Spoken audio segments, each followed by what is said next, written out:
I am Kier Eagan, Jonathan D., and Luke F.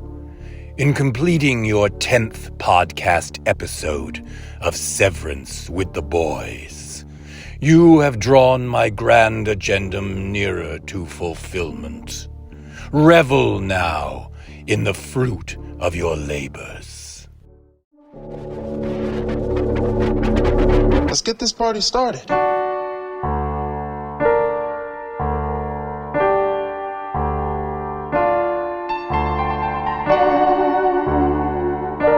Handshake is available upon request. Thank you. May I have a handshake?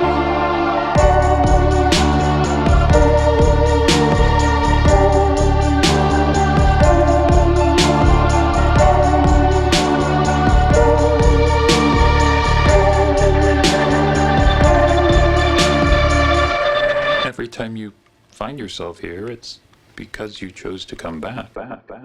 Innies, outies, shake it all abouties. For the final time this season, welcome to Severance with the Boys. I'm your host, Luke F., and joining me, as always, is my co-host, Jonathan D. Say hi, John.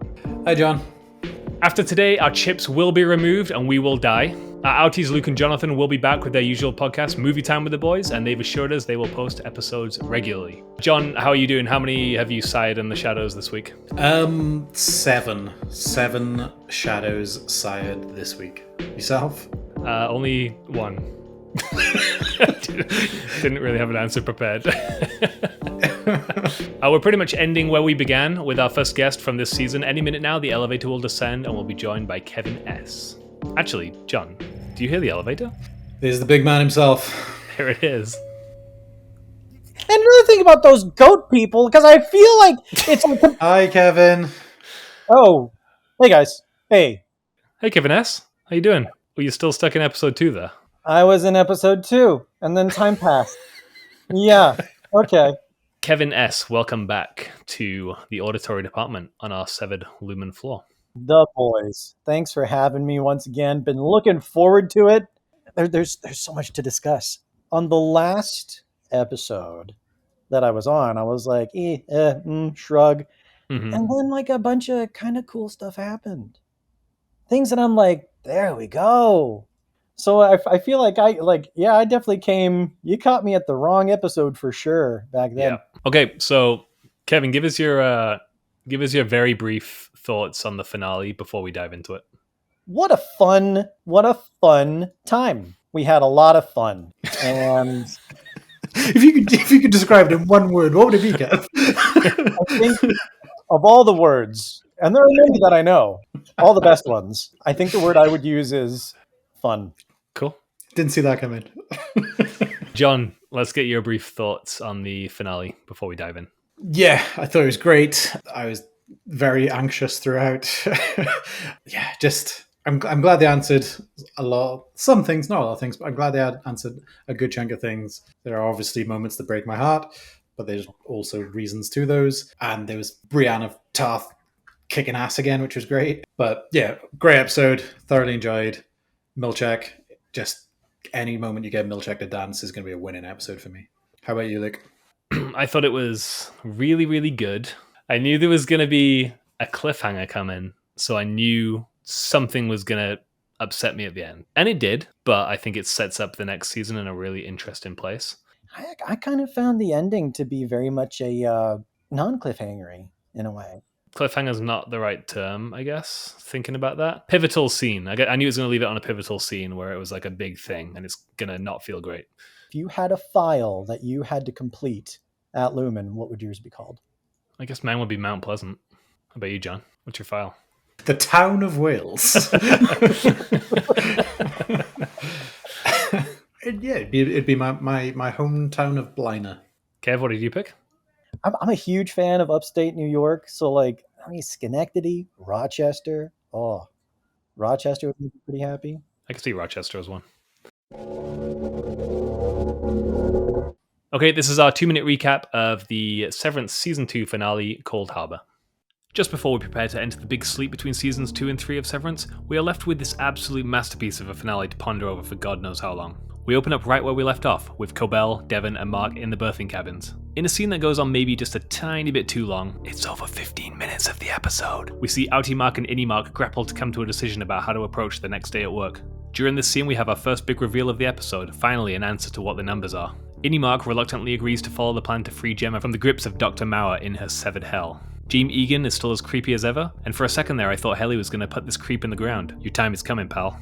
Outie Mark meets Innie Mark's demands, and Innie Mark exits the elevator at Lumen to an astonishing piece of artwork, featuring Mark in every single character from this season and beyond, it seems. Mark is joined by Heli as they make their way to MDR, after being plunged into darkness. At MDR, they agree to buy an animatronic wax figure of Kier Eagan himself. Kier is holding a note congratulating Mark on his 25th file completion from Dancing King Seth Milchek. Meanwhile, Dylan's Outie denied his resignation request, and his Innie is forced to read an initially harsh but ultimately heartwarming response from his Outie. His Outie asks him to stay at the company, and we're left with Dylan with a decision to make. Back at MDR, it's time. It's time to let Seth dance again. But not before an unintentionally hilarious back and forth between Milchek and the Kier doll. As we are joined in celebration by choreography and merriment, we are treated to an absolute Milchek dance fest, during which Heli steals Seth's walkie-talkie and dumps it in the shitter. Milchek, fooled way too easily, is trapped in the bathroom by Heli so Mark can make his way to the export elevator. Jame, meanwhile, is being prepped for the Cold Harbor room. Those clothes look familiar, don't they? And that's because they're the same ones she went missing in episode 7. The Cold Harbor room is revealed. It's the baby crib from episode 7 that Mark took apart. Jame is asked to do that very same thing in the room. That seems a little underwhelming for Cold Harbor. As Mark makes his way to save the day, he runs into Drummond, who was just about to sacrifice a baby goat for reasons that were pretty unclear to me. What follows is an incredible fight scene between Mark, Drummond, and Lorne, amazingly played by Gwendolyn Christie. Ultimately, Mark takes Drummond hostage, and they make their way down the elevator. Now, what no one counted on was the fact that Mark's transition from Innie to Outie may have some body movement reflex associated with it. Long story short, Drummond takes a No Country for Old Men bolt gun in the neck, and it's lights out for the big guy. On Jame's floor, Outie Mark, covered in blood, is in a mad rush to find his wife, which he does after finding the door labelled Cold Harbor. That reunion scene was wonderful, wasn't it? What follows is a mad dash getaway by the married couple, as the watching creep Jame Eagan yells, Back at MDR, Milchek has escaped his bathroom prison, but only to be greeted by Dylan and his army of merriment soldiers. After realizing he is wildly outnumbered, Dylan proclaims, "Fuck you, Mr. Milchek." As Mark and Jame rise up the severed floor in the elevator, they change back to their respective innies mid-kiss. Mark S. and Miss Casey now have to find their way to the exit stairwell, which they do with some ease. As Jame enters the stairwell, she turns back to her Outie, and heartbreakingly watches as Mark S. chooses to stay with Heli and run off into oblivion. Until next season, see you at the equator. Let's talk about the first scene, Kev. Let's start with you. What do you think of that? It was really interesting. I liked the device of allowing Mark to have a discussion. As much as I enjoyed it, it's like, you're right. It is a very long scene. And we probably should have had this conversation sometime way earlier than the season finale. Obviously, like, there's a lot of stakes involved inside of it, but this is kind of what I was worried about all season. We had a couple of real bangers, and then when the season finale comes, like, we have a lot of shit to get done. I really did I thought Cobell was going to come in and be like, reintegration is not possible. I still think that's the case. There is not a clean, unless they really do the worst thing you could do with sci-fi, which is try to explain the science. You're just going to have to let this one exist. Like, there's no like, oh yeah, well, like, I don't know, split custody, I guess. It's kind of the best that they can hope for in order to give everybody what they want. But I do like that recognition that Mark S. is at war with Mark Scout in a way. Is there anything else either of you want to touch on that scene? John, do you want to jump in there? Yeah, just touching on from what Kev said as well. It's a powerful scene. It was real. Like, they've been leading up to it for so long for the Marks to talk to each other. I just wanted to fucking commend Adam Scott for that whole scene. No matter where you were, you knew which Mark it was. He played both of them very differently, even like in the cadence of how they speak, and it was just so good. Everything about the cinematography on it, the different lighting on both the blue versus the fire and stuff, it was so good. And just like the moral dilemma that they just give you, because they're like, because you're going into this like, yes, we're going to save Jame, and then you're like, in doing so, we're going to kill Innie Mark. Shit. John, there's a moment in that scene where Cobell talks to Mark and kind of reveals a big question that's been lingering for the entire couple of seasons. So do you want to take that one away? We've touched upon it, and so has the whole of the internet. But we all worked out that the numbers are to do with the tempers, because they're going into the box, and it's just that Cobell finally confirmed that the numbers are your wife, and you've been programming all of her tempers going into those little boxes to edge it up all the way.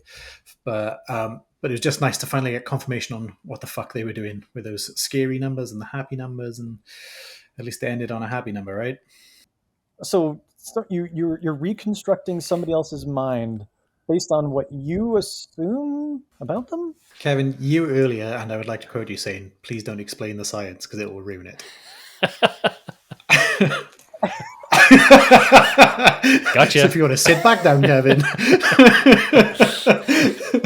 It is weird because it's just like, it's the four tempers. That's your wife. I just wish we could have done that earlier in the season, because I feel like then Mark and Heli could have been like, the numbers are your wife? So at least we could sit there and like grapple with that idea. But it's done. The final episode was kind of like Inception, where it's just like, look, there's dreams within dreams. We're going into his. Shut up. There's no time. Here's my thoughts on it. I think the internet went crazy trying to overcomplicate this plot and the twists. And now it's not quite as confusing as they thought it was. A lot of people are getting pissed off about that. One phrase that's been coming into my mind, and for the people that are angry, for all you internet people, I'm with you. I feel it. It burns within me like hot ash in my veins. The mantra that I've come away with is that I really wanted Severance to be an important show. Unfortunately, now it's just a fun show. Let's talk about Heli's scene with Jame and Dylan's scene with Milchek, which has a hilarious little ending to it. Heli and James scene picks up exactly where we left off last week, with Jame being his creepy fucking self, coming in to say weird stuff to Heli again. I threw a tin of candies. Prime example. To which Heli explains perfectly what we're all thinking. You're so fucking weird.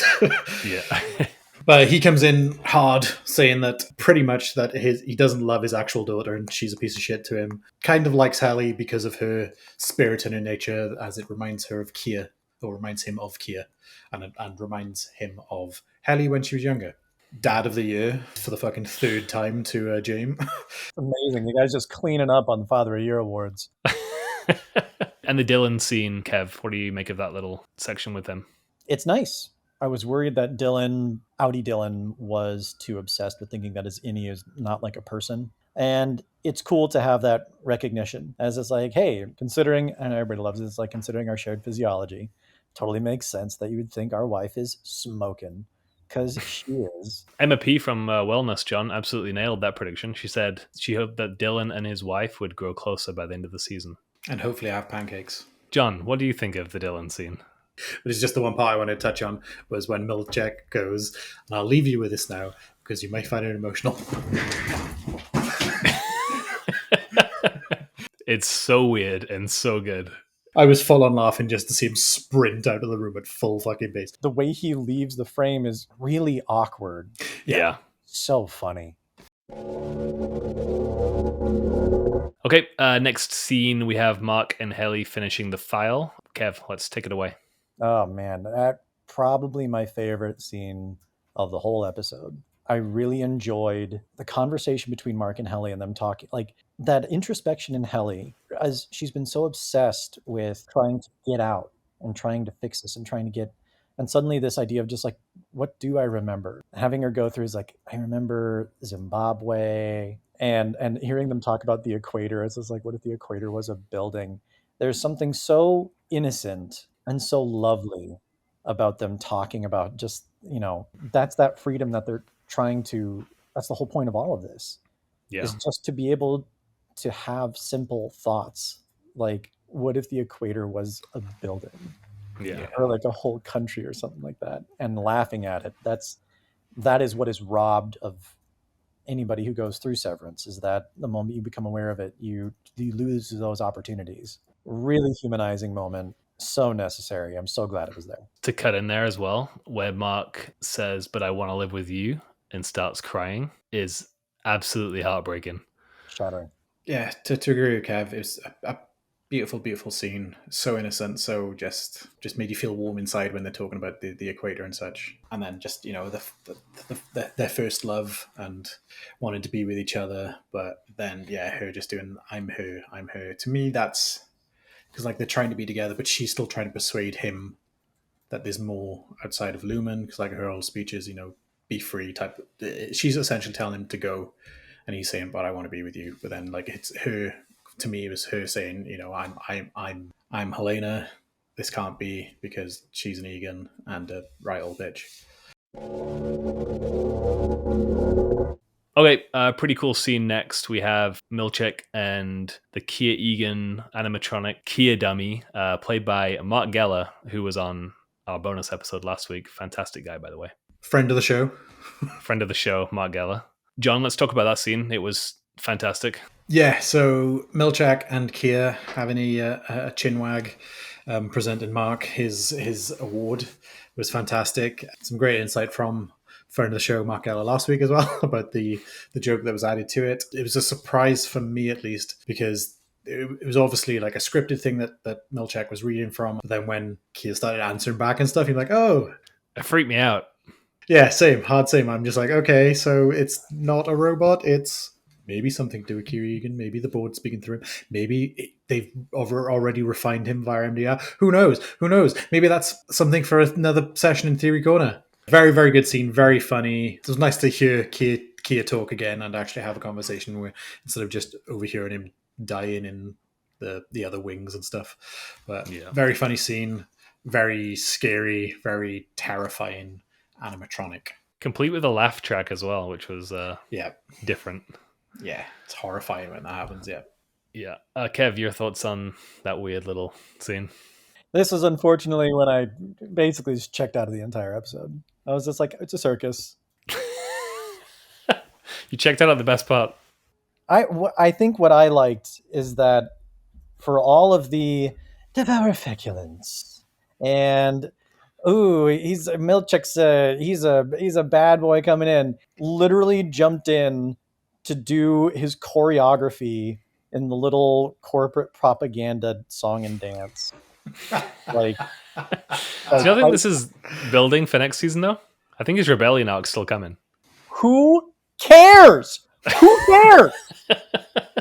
I don't want to get loud about it, but man, everybody's just been like, Milchek's gonna come around and blah blah, and it's just like, save yourself. You know who's not waiting for Milchek to come around? Heli.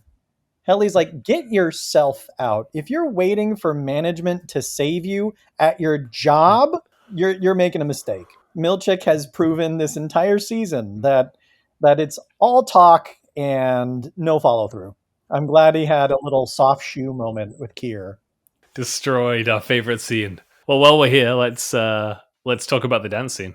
You mean the most popular bit from season 1? The bigger, grander version of it? That sounds exactly like the kind of thinking somebody at a studio would have. You know what was so successful? The memes from season 1. Great show, great acting from all you guys, loving it. I just think there's room for more dancing. Well, how are we going to explain it? I don't know. You make there's like a whole division of people and their job is to learn marching band.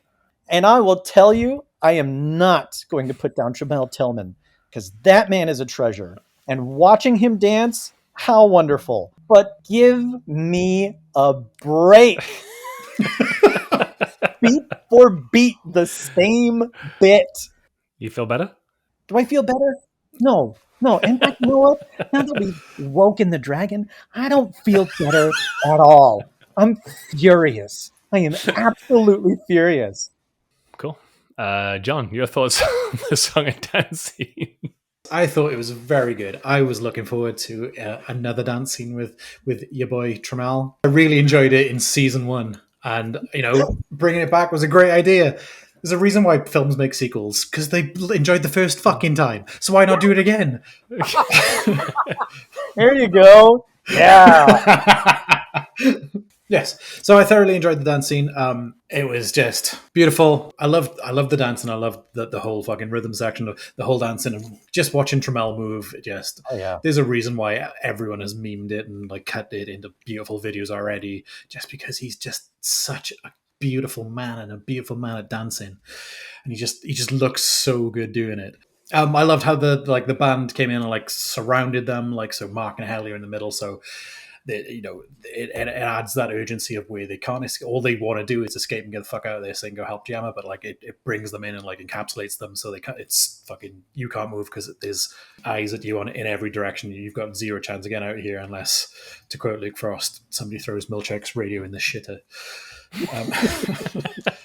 My only beef with that scene is Milchek was way too easily fooled in the bathroom. He's smarter than that. On the one, I do see where you're coming from, though, Luke, is that it's like, is Mr. Milchek tightening the screws on the severed floor? Is he giving up on it? How militant is he from episode to episode? At one point, like when he traps Mark in the elevator and gets in his face, I wasn't expecting a Milchek dance party in a way, because why? What about his character is presented that this is him taking control? It's his battle between towing the company line and rebelling. For me, it's that whole middle management thing of which they've been presenting him as he's just moved up the level in the company, and he's trying to find his feet, and he's got the higher ups, Mr. Drummond, trying to fucking shit on him, saying, you need to turn the leash, all this kind of stuff, whereas he's still coming back from his older role where it was a bit more loosey-goosey, a bit more fun. He was able to do all these waffle parties, etc. And then I think from the whole Devour Feculent scene, it's him going back to his like old ways. Is like, I'm gonna have a big dance party. I know we need to keep Mark from going downstairs or from leaving the severed floor during this moment because Jame needs to complete it, and we don't want anything going on. Everything's on lockdown. Our way of doing this is by entertaining the mind and getting you dancing so you don't fuck off. Let's discuss the big fight scene between Lorne, Mark, and Mr. Drummond, and the whole goat scene as well. Kev, do you want to start us with that one?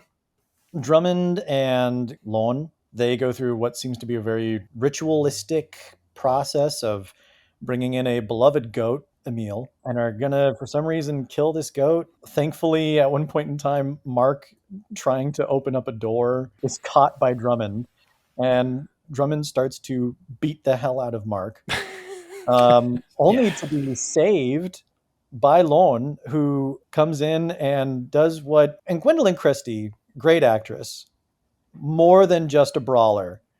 And I'm glad that she gave us more brawling, because it really is rewarding to watch her beat the hell out of somebody. And she is able to successfully subdue Drummond. Cool. What did you guys think of the reasoning for the goats? For me, that was the episode's biggest letdown. It's still the weirdness of it, because there is the cult of Kier, essentially, isn't it?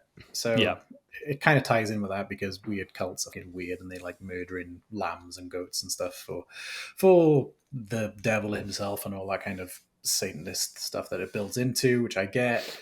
I just thought Emil was really cute. He was very cute. This reads to me, Kev, you're going to agree with me here. This whole scene reads to me as if they came up with the concept of the goats in the first season, but didn't have a reason why they were there. And this was trying to like shoe in a reason for the goats. It makes sense. It's like it's a cult. They're going to kill a goat to lay with the body of presumably Jame, is how I read it. Amy had brought it up that she was the way that they were going to place the goat inside of Jame.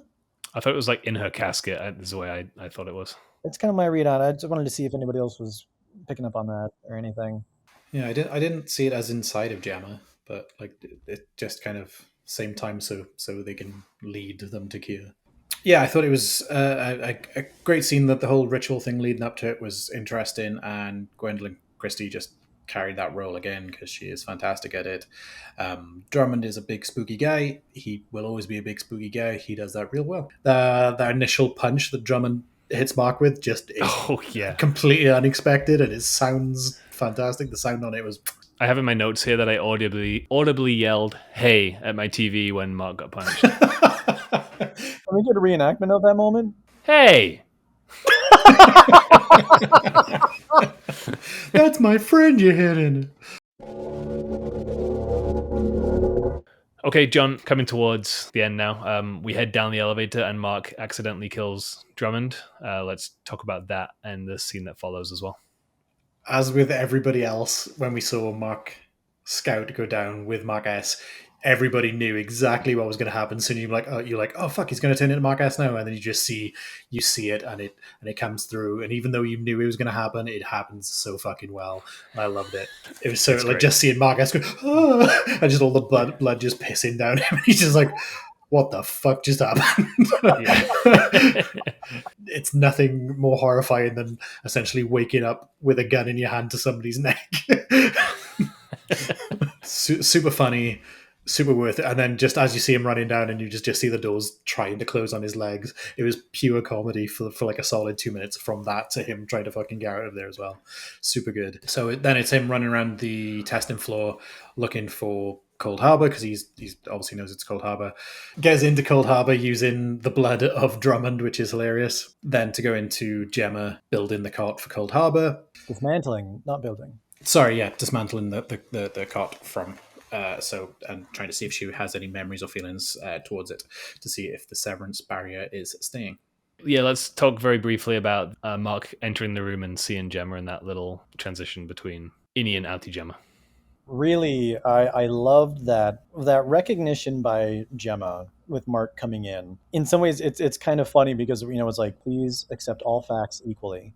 Mark comes in, I'm your husband. I really do like conceptually that idea of just like, how do we know that the people we know are the people we know? And what rudimentary ways would we do that to try to reestablish that?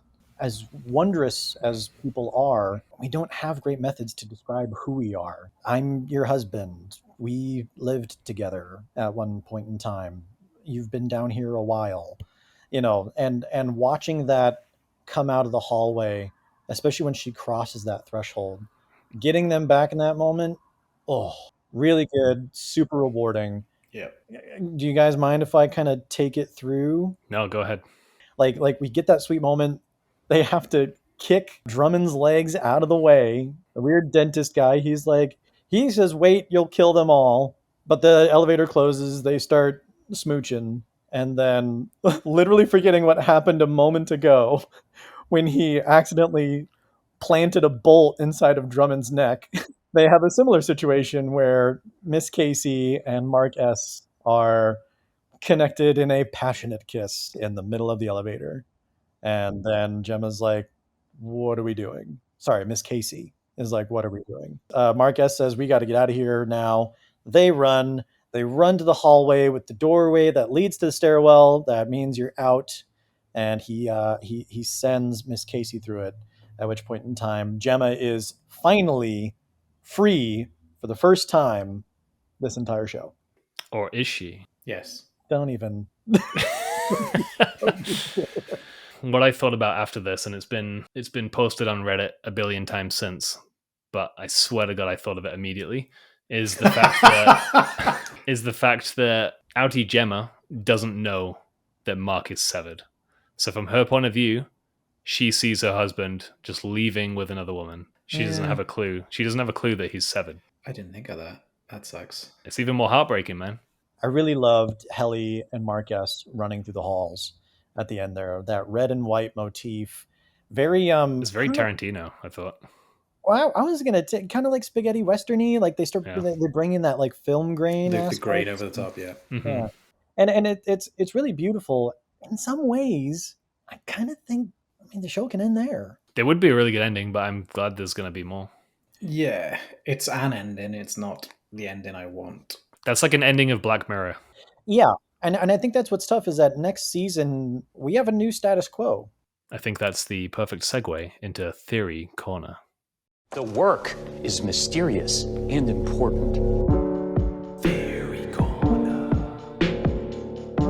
Mysterious Theory Corner.